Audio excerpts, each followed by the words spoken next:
এই জমিন সৃষ্টি করার আগে সব ছিল পানি। জমিন যখন আল্লাহ সৃষ্টি করছেন, এটার ইতিহাস আছে। জমিনকে আল্লাহ যখন সৃষ্টি করছেন, এই জমিন সৃষ্টি করার আগে সব ছিল পানি। কি ছিল? পানি। পানিকে আল্লাহ আদেশ করছেন পানি চতুর্পাশ থেকে ঢেউ আনো। পানি কার কথা শুনে? আল্লাহর। সব কিছু আল্লাহর কথা শুনে। চতুর্পাশ থেকে ঢেউ এসে ওখানে এরকম ফোনা জমছে, দেখেন না? এই কক্সবাজার, সেন্ট মার্টিন, ওখানে যে দেখবেন এরকম ঢেউ আস্তে আস্তে আস্তে আস্তে এই ঢেউ থেকে এই যে ফোনা হয়, এগুলার থেকে এরকম পাথর হয়, বিভিন্ন রকমের পাথর হয়। তো চতুর্পাশ থেকে এরকম পানির ঢেউ এসে এরকম ফোনা জমে, তারপরে ওখানে সর্বপ্রথম মাটি জমছে। ওই মাটিটা কি আল্লাহ পাক রব্বুল আলামিন ফেরেশতার মাধ্যমে চতুর্পাশে টেনে বিস্তৃত করছেন।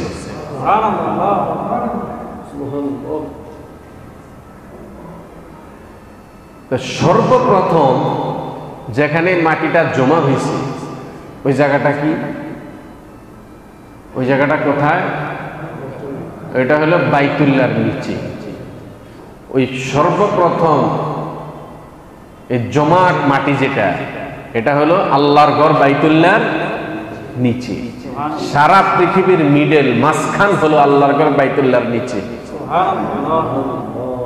ওখান থেকেই আল্লাহ সারা পৃথিবীকে কুদরতি ভাবে ফেরেশতার মাধ্যমে টেনে পৃথিবী বানাইছেন। এই জন্যই তো আমি মাঝে মধ্যে বলি, আমাদের দেহে বাইতুল্লাহর অংশ আছে। কারণ এই বাইতুল্লাহ হলো জমিনের মূল। বাইতুল্লাহ হলো জমিনের মূল। ওখানের মাটি আল্লাহ তাআলা সারা দুনিয়া ছড়াইয়া দিয়েছেন। এখন সব মানুষের দেহের ভিতরে বাইতুল্লাহর মাটি আছে। এই জন্য বাইতুল্লাহর প্রতি সব মানুষের আকর্ষণ। এই কথাটা আল্লাহ বলতেছেন, ওয়াহুয়াল্লাযী মাদ্দাল আরদ, ওয়াহুয়াল্লাযী, তিনি তো আল্লাহ যিনি নাকি জমিনকে টেনেছেন। মাদ্দাল আরদ ওয়াজআলা ফীহা রাওয়াসিয়া ওয়া আনহারা। আল্লাহ পাক রব্বুল আলামিন যখন তিনি পৃথিবী বানিয়ে সেই পৃথিবীটাকে আল্লাহ বিস্তৃত করলেন, টেনে বড় করলেন। বড় করার পর পৃথিবী লড়তেছে। পৃথিবীটা কিসের উপর? পানির উপর। কিসের উপর? আপনি দেখেন, আপনি যদি একটা প্লেট, ভাত খাওয়া একটা প্লেট যদি আপনি পানির উপর রাখেন, আপনি দেখবেন প্লেটটা লড়াচড়া করে। লড়াচড়া কেন? হালকা হওয়ার কারণে লড়াচড়া করতেছে। কেন? হালকা হওয়ার কারণে।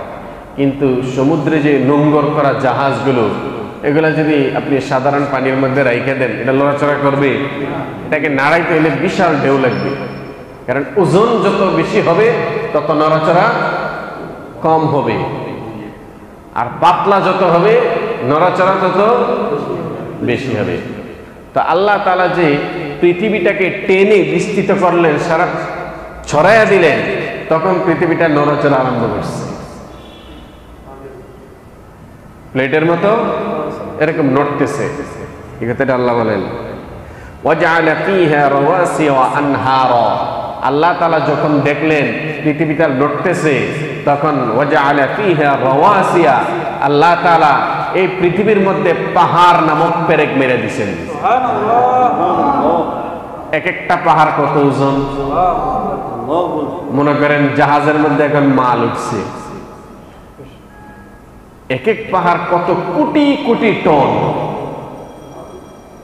সর্বপ্রথম যে পাহাড়টা আল্লাহ সৃষ্টি করছেন মাটিকে থামানোর জন্য, জমিনকে, সে পাহাড় হলো জাবালে আবু কুবাইস। আবু কুবাইস পাহাড়, যে পাহাড়ে উঠে তাওহীদের নবী ইব্রাহিম আলাইহিস সালাম আল্লাহর ঘর বানাইয়া তামাম দুনিয়ার মানুষদেরকে হজের জন্য ডাকছেন। ইব্রাহিম আলাইহিস সালাম পাহাড়ের উপর এসে ডাক দিয়েছিলেন না, ওয়াআযযিন ফিন নাস বিল হাজ্জি রিজালান ইয়াতুন ওয়া আলা কুল্লি দামিরিন ইয়াতুন। আল্লাহ বলেন ইব্রাহিম আলাইহিস সালাম ওই পাহাড় আল্লাহর ঘর নির্মাণ করে পাহাড়ের উপর উঠা এলান করলেন, হে বিশ্ববাসী, আমি আল্লাহর ঘর বানিয়েছি, তোমরা দলে দলে সেই ঘরের তাওয়াফের জন্য চলে আসো। ওয়া আনহার, এবং আল্লাহ জমিনের মধ্যে আল্লাহ তাআলা নদী সাগর এগুলা সৃষ্টি করলেন। দুনিয়া পানির উপর, আবার সেই দুনিয়ার উপর আল্লাহ নদী এবং সাগর খাল বিল সৃষ্টি করছেন। আল্লাহ পাক রব্বুল আলামিন দেখেন, আল্লাহ তাআলা কত জিনিস সৃষ্টি করছেন। ফেরেশতারা যখন দেখলেন যে জমিন লড়তেছে, এখন আল্লাহ কি আবার সৃষ্টি করে দিল, সাথে সাথে জমিনের নড়া বন্ধ হয়ে গেছে। এবার ফেরেশতারা একটু আশ্চর্য হয়ে গেলেন। ফেরেশতাগণ আল্লাহ পাক রব্বুল আলামিনের কাছে জানতে চাইলেন, মাওলা কারীম, নিশ্চয়ই জমিন, যে জমিন আপনি বানাইছেন, এই জমিনকে স্থির করার জন্য আপনি পাহাড় সৃষ্টি করছেন। মাওলা কারীম, যে পাহাড় আপনি সৃষ্টি করছেন, নিশ্চয়ই পাহাড় অনেক শক্তিশালী। আল্লাহ, পাহাড়ের থেকে আরো কোন শক্তিশালী জিনিস জমিনে আছে নাকি? আল্লাহ, পাহাড়ের থেকে কি আরো কোন শক্তিশালী জিনিস আছে? আল্লাহ পাক রব্বুল আলামিন বলেন, ও ফেরেশতা, পাহাড়ের থেকে আরো বেশি শক্তিশালী জিনিস আছে। পাহাড়ের থেকে আরো বেশি শক্তিশালী জিনিস আছে, আমি আল্লাহ সৃষ্টি করে রাখছি। সেই শক্তিশালী জিনিসের নাম হলো লোহা। শক্তিশালী জিনিসের নাম কি? লোহা। লোহা দিয়া পাহাড় কেইটা সৌদির বাদশাহ শৃঙ্গ পথ দিয়া এখন রাস্তা বানাইছে। কি ব্যবহার করে? লোহা। এবার ফেরেশতাগণ বললেন, আল্লাহ, আপনার মাখলুকের মধ্যে লোহা অত্যন্ত শক্তিশালী। আল্লাহ, যে লোহা দিয়া পাহাড় কাটা যায়, ও আল্লাহ, লোহার থেকে আরো শক্তিশালী কোন মাখলুক আপনার নিকট আছে নাকি, আপনার কাছে আছে নাকি? আল্লাহ পাক রব্বুল আলামিন বললেন, ফেরেশতা, লোহার থেকে আরো বেশি শক্তিশালী জিনিস আছে। সেই জিনিসের নাম হলো আগুন। সেই জিনিসের নাম কি? আগুন। আপনারা দেখেন রডের কারখানার মধ্যে টনে টনে রড আগুন দিয়া জ্বালাইয়া শেষ, একদম পানির মতো বানায়। আল্লাহ পাক রব্বুল আলামিন বললেন, এবার ফেরেশতাগণ বলতেছেন, আল্লাহ, এই আগুনের থেকে আরো বেশি শক্তিশালী কোন জিনিস আছে নাকি? আল্লাহ পাক রব্বুল আলামিন বললেন, তার থেকে আরো বেশি শক্তিশালী জিনিস আছে, সেটার নাম হলো পানি। নাম কি? পানি। আগুন লাগলে পানি দিয়ে আগুন নিভাইয়া ফেলে। এবার ফেরেশতাগণ বলতেছেন, আল্লাহ, এই পানির থেকে আরো শক্তিশালী কোন জিনিস আছে নাকি? আমার আল্লাহ বলেন, আছে। সেই জিনিসের নাম হলো বাতাস। কি? টনে টনে পানি জমিন থেকে, টনে টনে পানি, হাজার হাজার টন, লক্ষ লক্ষ টন পানিকে বাষ্প বানাইয়া মেঘ বানাইতেছে বাতাস। নদীর থেকে, সাগরের থেকে পানিগুলোকে উপরে উঠাইতেছে কে? আল্লাহ। কিসের মাধ্যমে? বাতাসের মাধ্যমে। এই যে বৃষ্টি হয়, এই বৃষ্টির আগে এগুলা যে মেঘ আকার ধারণ করে, এগুলা করতে কি? এই বৃষ্টি কি মনে করেন কি আল্লাহ সাত আসমানের উপর থেকে পাঠাইতেছেন? না, এই যে সাগরের থেকে, এই নদীর থেকে আমার আল্লাহ বাষ্প করে বাতাসের মাধ্যমে এগুলাকে মেঘের আকার ধারণ করে বৃষ্টি বানাইয়া জমিনে।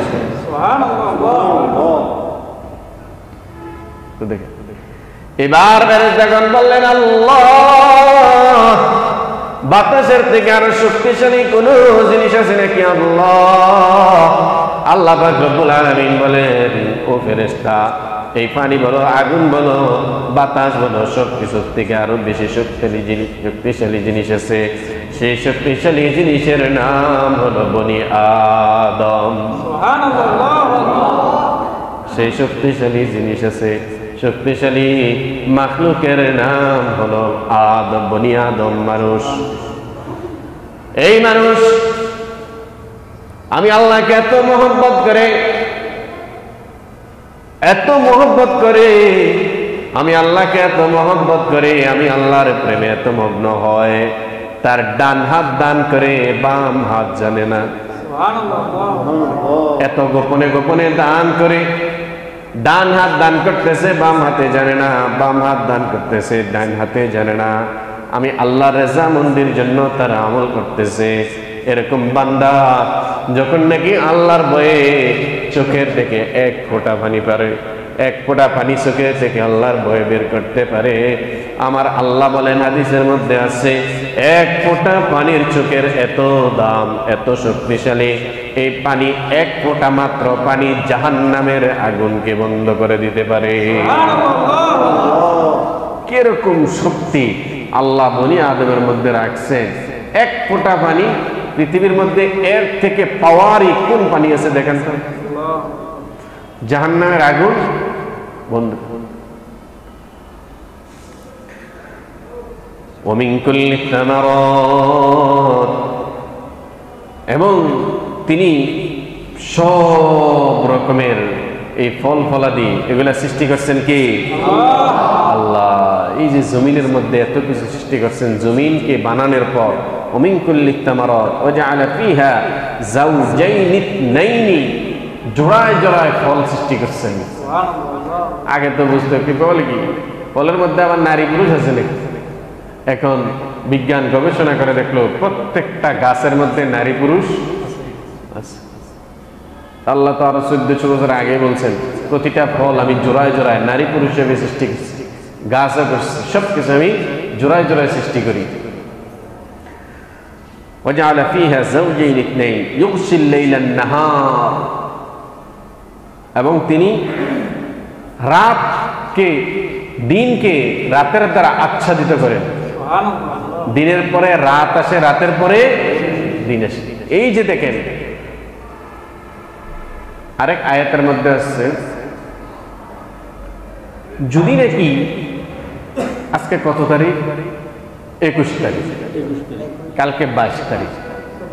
হ্যাঁ, এখন যে রাত্রটা আরম্ভ হয়েছে, আল্লাহ যদি মনে করেন, আল্লাহ যদি ঘোষণা করেন যে এই রাত্র আর শেষ হতে দেব না, আমি একটা রাত্রকে 50 বছর রাখবো, টেনে যদি আল্লাহ 50 বছর নিয়ে যান রাত্রকে, কোন বাবার শক্তি আছে এটাকে দিন বানাইতে পারে?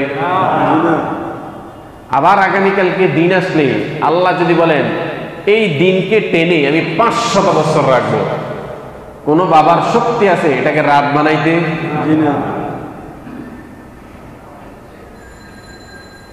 ইউগশিল লাইলান নাহার, আল্লাহ পাক রব্বুল আলামিন দিনকে রাতের মাধ্যমে, রাতকে দিনের দ্বারা আচ্ছাদিত করেন।